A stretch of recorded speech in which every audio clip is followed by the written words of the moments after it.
அடுத்த வாரம் ஷூட்டிங் போனால் இந்த 2 நாளில் கன்ஃபார்ம் பண்ணி தான் போவோம். இவங்க ஹீரோனியில் இவங்க ஹீரோனி ஃப்ரெண்டு என்ன சொன்ன ஹீரோனி படத்தை பற்றி இது படம் வந்து முழுக்க அரசியல் படம், காமெடி படம். எனக்கு வந்து அரசியல் நல்லாவே தெரியும். நான் வந்து 15 வயசுலேருந்து அரசியல் பண்ணிட்டு இருக்கேன். எங்கள் அப்பா பக்கா காங்கிரஸ்காரவர். நான் கை சின்னத்தை ஓட்டு கேட்டேன். எங்கள் அப்பாலாம் அந்த காலத்தில் என்ன வேட்பாளருக்கு செலவு பண்ணி கண்ணால் பார்த்துறேன். ஊரில் கொஞ்சம் வசூல் பண்ணி வேட்பாளர் வந்து அவங்களுக்கு காசு போட்டு சாப்பாடு போட்டு ஊருக்காரங்க செலவு பண்ணுவாங்க. எங்கள் அப்பாலாம் வச்சு கொடியெல்லாம் கை சின்ன வாங்கிட்டு வருவாரு. அப்படி நான் வளர்ந்தவன். நான் எல்லா எலெக்ஷன் ஓட்டு கேட்டிருக்கேன். இப்போ கூட கும்பகோணில் தமிழ் மாநகர் ஜிகே வாசனைக்கு ஓட்டு கேட்டேன். நாங்கள் நைட் அண்ட் பகலாம் நல்லா ஓட்டு கேட்டோம்.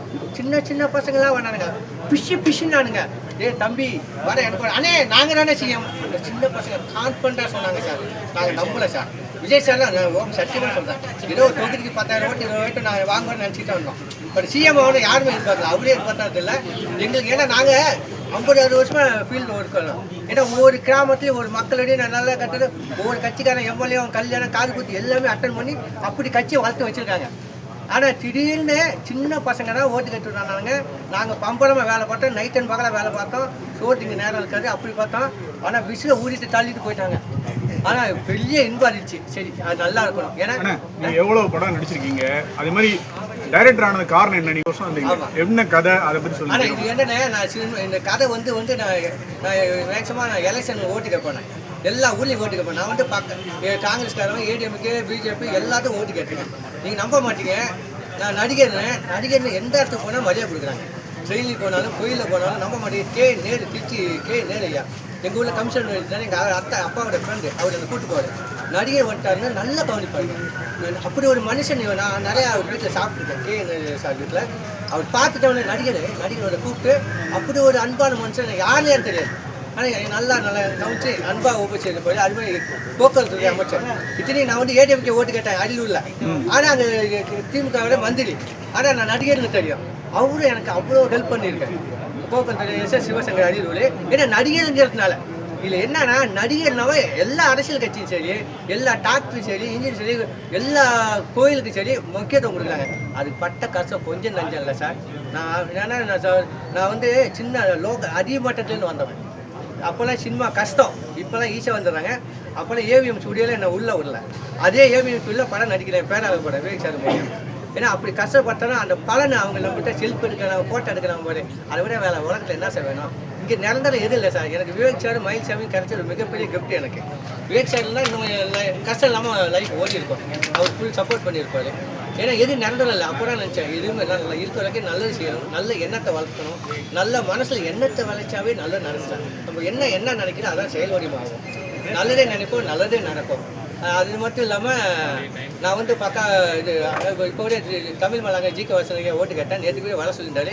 பட் நான் சாப்பிட்டானது டைட்டு. எங்கள் அப்பாவும் சரி இப்போ காங்கிரஸ்காரங்க சாப்பிட்டா இருப்பாங்க. நீதி நேர்மை கடமையெல்லாம் பார்ப்பாங்க. எங்கள் அப்பா அப்படின்னு நான் தர்மம் பண்ணாங்க. எங்கள் அப்பா செஞ்ச தர்மம்னா இன்றைக்கி நான் உலகம் கூட இருக்க உங்கள் மீடியாவில் உட்காந்துருக்கேன். ஏன்னா நம்ம என்ன விதைக்கிறோமோ அதை அறுவடை பண்ணுவோம் கூடிய வரையில்.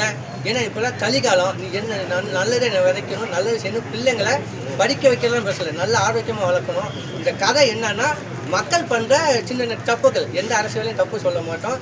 மக்கள் பண்ணுற லூட்டி அவங்கள அழியாமல் ஃபுல்லாக காமெடியாக பண்ணியிருக்கோம். ஏன்னா நம்ம தமிழ்நாட்டு மக்கள் தான் கொடுத்து வச்சவங்க. நம்ம மக்களுக்காக எவ்வளோ பேர் சேவை செய்கிறாங்க தெரியுமா?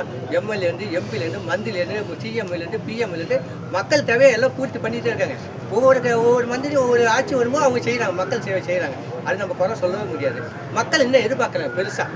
ஏன்னா நம்ம வேலையே பார்க்காம 100 நாள் வேலைன்னு ஒன்று வருது சார். அந்த வேலை வந்து என்ன பண்ணணும் தெரியுமா? ஊரில் ஒரு வேலை நடக்கக்கூடாது.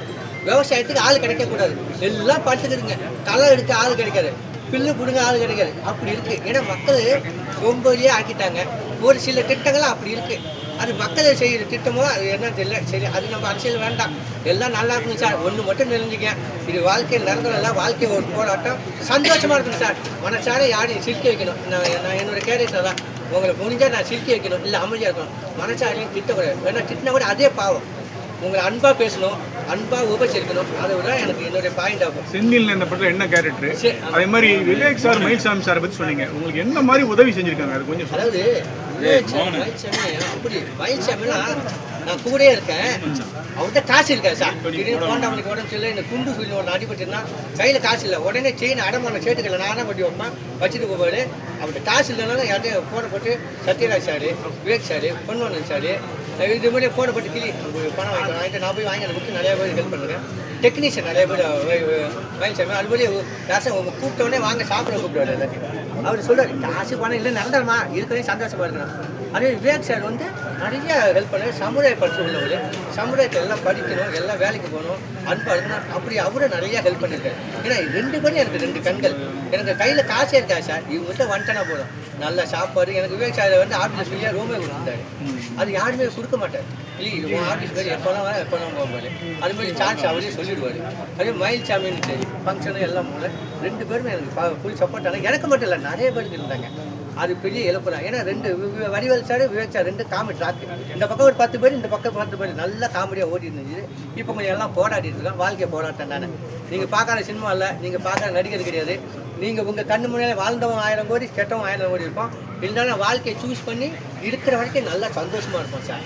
நம்ம யாரையும் கெடுக்காம யாருக்கும் கெடுதல் பண்ணுவோம், வாழ்றதே பெரிய போராட்டமாக இருக்கும் சார். Okay sir. அதே மாதிரி இருக்கட்டும், விவேக் அண்ணா இருக்கட்டும், இவங்க எல்லாம் இறந்ததுக்கு அப்புறம் இவங்களுடைய புகழ் வந்து உச்சிக்கு போயிடுச்சு. கண்டிப்பாக சார். ஆனால் உயிரோடு இருக்கும்போது ஒருத்தவங்க கூட விஜயகாந்த் சாரா இருக்கட்டும், விவேக் அண்ணா இருக்கட்டும், மயில்சாமி யாருமே பேசல, சரியா வாய்ப்பு கூட கிடைக்கல. விவேக் அண்ணன் கிடைச்சது, மயில்சாமிக்கு சரியா கூட கொடுக்கல.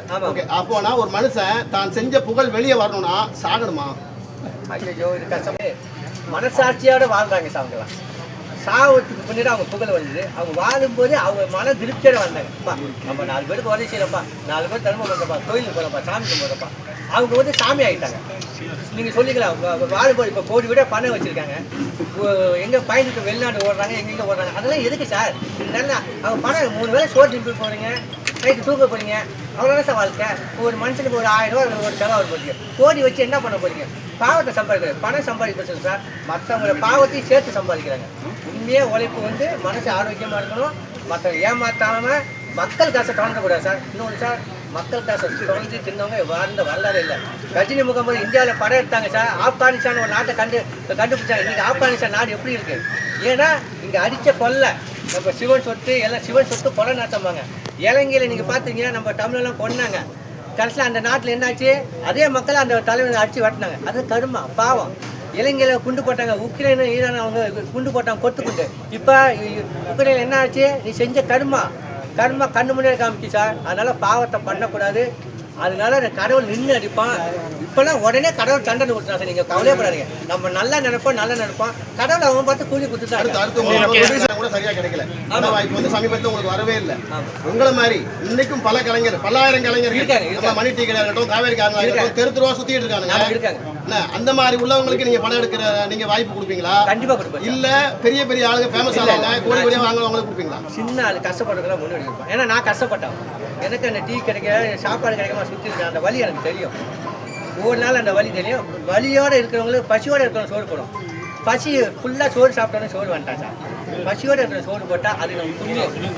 அது கண்டிப்பாக எல்லா கலைஞருக்கும் அடிமட்டத்தில் கஷ்டப்படுற கலைஞருக்கு வாய்ப்பு கொடுப்போம். அவங்க ஃபேமஸ் ஆகும். இது வந்து ஒன்றே ட்ராபிக் சார்.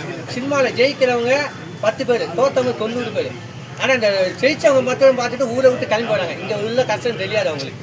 இப்போ நான் ஊரில் போனால், ட்ரெயினில் போனால், பஸ்ஸில் போனால் எங்கள் பையனை அவங்க சேர்த்துருவாங்க சார். சும்மா தான் சுற்றிட்டு இருக்காங்க. ஏன்னா சும்மா சுற்றி நான் ஹோட்டலில் வச்சுருக்கேன், சர்வேல வேலை பார்க்கறதுக்கு. சினிமா கஷ்டம் ஏன் அவன் நல்லா கஷ்டப்படான் தம்பி. சினிமாவில் கேரண்டி சொல்ல முடியாது. உன் லைஃபுக்கு 1 வருஷம் ஆகும், 2 வருஷம், 5 வருஷம், 10 வருஷம் ஒன்றும் இல்லாமல் போவோம். எந்த வேலைக்கு வேணாலும் ட்ரை பண்ணுவேன். ஆனால் சினிமா வேலைக்கு ட்ரை பண்ண கேரண்டி சொல்ல முடியாது சார். இது வந்து கடல், அது நீச்சி, அதை அடிக்கணும், அது நீந்து வைக்கணும். இது வந்து நான் தண்ணி சிகரெட் பார்க்க அடிக்க மாட்டேன் சார். சினிமாவில் அது ஒரு கொள்கையாக வச்சுருக்கேன். நான் என் குடும்பத்தை, எங்கள் ஃபேமிலியை ரொம்ப பார்ப்பேன். நான் சம்பாதிக்கிறது அப்படியே குடும்பத்தை சேர்ப்பேன். ரொம்ப ஜெனியாக இருப்பேன். ஏன்னா விவேக் சார், மயில்சாமி எல்லாம் நீங்கள் சினிமா உங்களுக்கே தெரியும், 6 மணிக்கு மேலே போனால் ஆட்டோ ஓடாது. ஆனால் அதுலேயே நான் தப்பிச்சு எஸ்கப் ஆகிடுவேன். ஃபாரின் போவேன்னா எங்கே போனேன், மலேசியா சைடு, துபாய் சைடு எல்லாம் வேறு லெவலில் இருப்பேன். நான் சாமின்னு சைக்கிள் செஞ்சுட்டு படுத்துப்பேன். ஏன்னா என் உடம்பை பார்க்கணும், என் குடும்பத்தை பார்க்கணும். நீங்கள் நிறைய கலைஞர் தண்ணியால் அழிஞ்சிருக்காங்க. அவங்க லைஃபை ஜாலியாக இருக்காங்க. நம்ம வாழ்றதுக்காக பிறந்திருக்கோம். வாழ்க்கையே போராட்டம், வாழ்ந்துதான் பார்ப்போமே. இந்த டைட்டிலுக்கு நல்லா இருக்கும். உங்கள் ஒத்துழைப்பு எனக்கு கண்டிப்பாக வேணும் சார். மீடியா தான் இந்த கலைஞரை வாழ வைக்கணும், மக்களை சந்தோஷப்பட நம்ம மீடியா தான் சார். சார் நம்ம மீடியா தான் மக்களை சந்தோஷப்படுத்தணும். ஒரு எம்எல்ஏ, ஒரு எம்பியோ, ஒரு சிஎம்ஓ, டாக்டரோ, வக்கீலோ, நீதிபதியோ மக்களை சந்தோஷப்படுத்த முடியாது. பாட்டாக இருந்தாலும் சரி, இசையாக இருந்தாலும் சரி, நாடகமாக இருந்தாலும் சரி, காமெடியாக இருந்தால் நம்ம கூட மக்கள் சந்தோஷப்படுத்துகிறோம். அந்த சந்தோஷ டிபார்ட்மெண்ட்டில் நம்ம இருக்கோம். அதனால் நம்ம எப்போ நம்ம குடும்பம் நல்லா இருக்கு சார். மீடியா குடும்பம் கஷ்டம்னால கடவுள் ஏதோ ஒரு ஊருக்கு நம்ம உதவி செஞ்சுருப்போம். நம்ம கேரண்டியே இல்லாமல் வாழ்றோம் சார். 10 நாளைக்கு நம்ம சாப்பாடு காசு இருக்காது, ஆனால் வாழ்ந்துட்டு இருக்கோம். அடுத்த மாதத்துக்கு வாடகை வழி இருக்காது, ஆனால் வாழ்ந்துட்டு இருக்கோம். ஏன்னா நம்ம செய்கிற புண்ணியமான தொழில். கலைஞர்கள் மற்றவங்களை சந்தோஷப்படுத்துறது. அதனால் நம்ம சினிமா துறையில் உள்ளவங்க எல்லாம் நல்லா ஹாப்பியாக இருப்போம். மற்றவங்களை என்ன சிரிக்க வைக்கிறேன், சந்தோஷப்படுத்தல நம்ம தானே. இன்னைக்கு இசைஞானி இளையராஜா அவர் இந்த மண்ணில் இருக்கிற வரைக்கும், நம்ம பூமி இருக்கிற வரைக்கும் அவர் புகழ் வளர்ந்துட்டு இருக்கோம் சார். என்ன பார்க்குறோம், அவரோட பாட்டு அப்படி போட்டு ரசிப்பாங்க. நம்ம காமெடி எடுத்து பார்க்குறாங்க. அதனால் நம்ம எல்லாரும் சந்தோஷமாக வச்சுருப்போம், ஹாப்பியாக இருப்போம். இந்த படம் ஃபுல்லாக காமெடி படம், யார் மனசும் புண்படுத்தாது, ஜாலியாக இருக்கும் சார். படம் ஃபுல்லாக ஜாலியாக இருக்கும். நான் வந்து வேதா செல்வம் கேமராமேனாக இருக்கேன் அந்த படத்தில். ராம் வந்து என்னுடைய சின்ன வயசு நண்பர். நாங்கள் 2 பேரும் ஒரே ஊரை சேர்ந்தவங்க. ஸ்கூல் டேஸ்லேயே ஒன்றா அப்போ விளாண்டு படித்து வந்தவங்க. ரொம்ப நாளாக ஒரு சிறப்பான ஒரு கதையை வச்சுக்கிட்டு பெரிய முயற்சி எடுத்துக்கிட்டே இருந்தார். திடீர்னு பார்த்தா நைட்டு 12 மணிக்கு ஃபோன் வரும் ராம்கிட்டேருந்து. செல்வம் அந்த மாதிரி ப்ரொடியூசரை பார்த்துட்டேன், இந்த ஃபோனில் ஒரு வார்த்தை பேசுங்க ப்ரொடியூசர்கிட்ட அப்படின்ட்டு. திடீர்னு காலைல 5:30 மணிக்கு ஃபோன் வரும். என்னடான்னு எடுத்தால் செல்வம் அந்த ப்ரொடியூசர் இருக்கார், பேசுங்க அப்படின்ட்டு ராப்பகலாக ஊராக அலைஞ்சு திரிஞ்சு இந்த கதை ஒரு சிறப்பான கதை. இன்றைக்கி வந்து அரசியல் படம்னு சொல்கிறோம். இன்றைக்கி அவர் சொன்னது மாதிரி மக்களுடைய அரசியல் புரிதல் எப்படி இருக்குது, அரசியலை எப்படி பார்க்குறாங்கன்றத சின்ன சின்ன விஷயத்தெல்லாம் நுணுக்கமாக கவனித்து ஒரு சிறப்பாக அந்த கதையை எடுத்திருக்காரு. இன்றைக்கி மக்களுக்கு தேவையான, அரசியல்வாதிகளுக்கு மட்டும் இல்லை மக்களுக்கும் தேவையான ஒரு திரைப்படமாக இது இருக்கும், ரசிக்கக்கூடிய திரைப்படமாக இருக்கும். அதே போல் இவருடைய சேர்ந்த நிறைய கலைஞர்கள் இருக்காங்க, எல்லாரையும் நடிக்க வைக்கிறாரு. செந்தில் அண்ணா முக்கியமான கதாபாத்திரத்தில் நடிக்கிறாரு. சிறப்பான கதை. நீங்கள் இந்த படத்தை இன்றைக்கி சப்போர்ட் பண்ணியிருக்கிற மாதிரி இது ரிலீஸ் அப்பவும் நீங்கள் சப்போர்ட் பண்ணி பெரிய வெற்றி படமாக ஆக்கணும். ராமு பெரிய வெற்றி பட இயக்குனராக ஆகணும். அதே போல் மியூசிக் டைரக்டர் வேலன் சிறப்பாக 5 பாட்டு போட்டிருக்காரு, ரொம்ப சிறப்பாக வந்திருக்கு. அவருக்கும் வாழ்த்துக்கள். துடிப்பான வரிகள், இவரும் எங்கள் ஊர் தான், எல்லாம் நாங்கள் 3 பேருமே ஒரே ஊர். நல்லா பண்ணியிருக்காரு. இந்த படம் சிறப்பாக வரும். நீங்களும் இதுக்கு சிறப்பாக வரவேற்பை கொடுத்து வெற்றி படமாக்கணும். நன்றி. ரொம்ப எளிமையாக எடுத்த படம் இது. 2வது வந்து தமிழ்நாட்டில் உள்ள எல்லா பத்திரிகையாளர்களும் நம்மளுடைய மாண்பு முதலமைச்சர் விஜய் அவர்களை தமிழ்நாடு முதலமைச்சர் ஆக்கிறதுக்கு நீங்கள் ஒரு முக்கியமான காரணமாக இருக்கீங்க. அதே போல் இந்த பத்திரிகை துறை நண்பர்கள் எல்லாரும் நம்ம படத்தை வந்து நல்லா விளம்பரப்படுத்தணும். மேலும் இந்த படம் வந்து மக்களுக்கான படம். மக்கள் இந்த படத்தை பார்த்து நல்ல முறையில் அவர்களுடைய வாழ்க்கை தரத்தை மாற்றிக்கொள்ள வேண்டும் விரும்புகிறேன். நன்றி. ஆமாம், சூப்பரான ஒரு கதை வச்சுருக்காங்க. அதாவது அரசியல் காமெடி, அதாவது நல்ல ஃபேண்டஸியான ஒரு ஸ்டோரி. ஃபஸ்ட் டைம் சொல்லும் போதே ரொம்ப இம்ப்ரெஸ் ஆகிட்டு நான். இந்த படத்தில் ஒரு 5 சாங்ஸ் பண்ணியிருக்கேன், 5 பாடல்கள். 5 பாடல்களுமே பார்த்தீங்கன்னா டிஃப்ரெண்ட்டான ஜேர்னரு. பார்த்து உங்களுக்கு எல்லாம் பயங்கரமான ஒரு இசை விருந்து காத்துட்ருக்கு. அதனால் இந்த நல்ல டெக்னீஷியன் தான் செல்வாங்க, நல்ல ஒத்துழைப்பு கொடுத்துருக்காங்க. இந்த ஸ்கிரிப்ட் ரொம்ப நல்லா வந்திருக்கு. கூடிய விரைவில் வந்து இந்த படம் வந்து ஷூட்டிங் முடிஞ்சு ஷூட்டிங் ஸ்டார்ட் பண்ணுறாங்க. சீக்கிரமாக திரைக்கு வர இருக்குது. நண்பர்கள் அனைவரும் இந்த படத்துக்கு நல்ல ஒரு ஒத்துழைப்பு கொடுக்கணும். எல்லோருக்கும் வணக்கம். சார், இந்த படத்தில் நான் நடிக்கிறேன்னா நான் நல்லா நடிக்கிறேன். இந்த படத்தில் நடிக்கிறேன்னா எல்லாத்தையும் வந்துட்டு எல்லாத்தையும் நம்ம இன்னைக்கு இல்லைன்னா டவுட் கட்டுறேன். ஏன்னா பதிவு பண்ணியாச்சுன்னா கண்டிப்பாக கொடுப்பாரு.